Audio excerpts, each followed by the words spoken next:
Greetings citizens of the world. An absolutely stunning Ministry of Defense (MOD) report circulating in the Kremlin today states that Defense Minister Sergei Shoigu, this past week, held an unprecedented secret face-to-face meeting with U.S. Secretary of Defense James Mattis at the Al-Udeid Air Base, in Qatar, where the Americans were bluntly warned by Russia, "Leave Syria now, or die." According to this report, Secretary of Defense of Mattis used the cover of his trip to India this week to meet with Defense Minister Shoigu in Qatar, and that the U.S. mainstream propaganda media was not aware of, as the Pentagon has cut off nearly all contact with their military leader and the press. Necessitating this unprecedented face-to-face meeting, this report continues, were the events surrounding the death of Captain Kurban Qasimov, of the Main Intelligence Directorate, GRU, on 2nd of August, and who was operating in the Deir ez-Zor battle zone of Syria, that the MOD has previously designated as the battle for the monastery they have said will decide the fate of the world. Upon the battlefield death of Captain Qasimov, this report details, the MOD ordered a massive drone surveillance operation to be conducted over the entire Deir ez-Zor region, and that between 8-12 September, shockingly revealed U.S. Special Operations troops embedded, aiding and fighting with ISIS terrorists.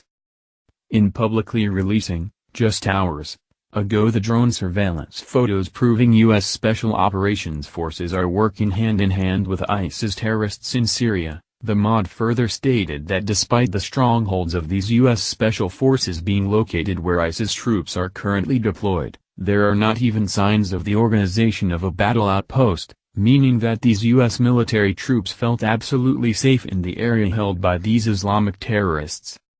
After these U.S.-led Islamic terror forces launched a brazen attack upon Russian military police forces on 20th of September, this report continues, the Americans were further warned by Russia that they faced swift retribution for their actions, but with the U.S. military blaming the CIA for these atrocities, not themselves. In his meeting with Defense Secretary Mattis, however, this report says, Defense Minister Shoigu stated that Russian military forces operating in Syria would not make such distinctions about which American entity should be retaliated against, either U.S. military or CIA, and his warning that all of them would be targeted, and that caused the key American military base in Syria's southwestern desert region, Zqaf base, to be rapidly abandoned and destroyed by fleeing U.S. military forces and their Islamic terror allies, and further battlefield reports showing the Americans are rapidly planning to abandon and destroy their Al-Tanf base in Syria too.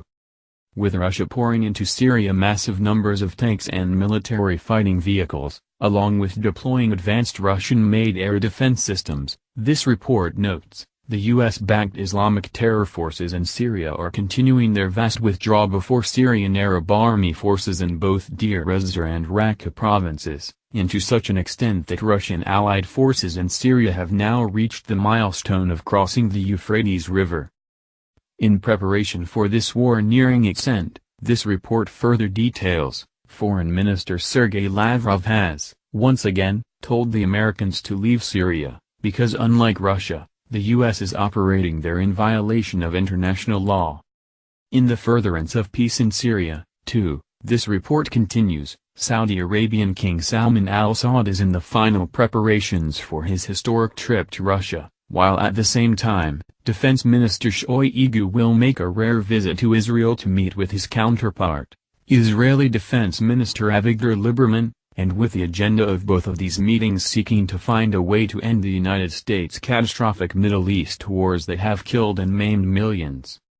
Astonishingly, this report concludes by noting that the American people are still being kept from knowing the true facts of what is now occurring in Syria, and who are, instead, having their heads filled with yet another hysterical mental breakdown generated by their mainstream propaganda media having to do with football players kneeling, that is confusing to understand, as when Christian football players, like Tim Tebow, kneeled to honor God, the left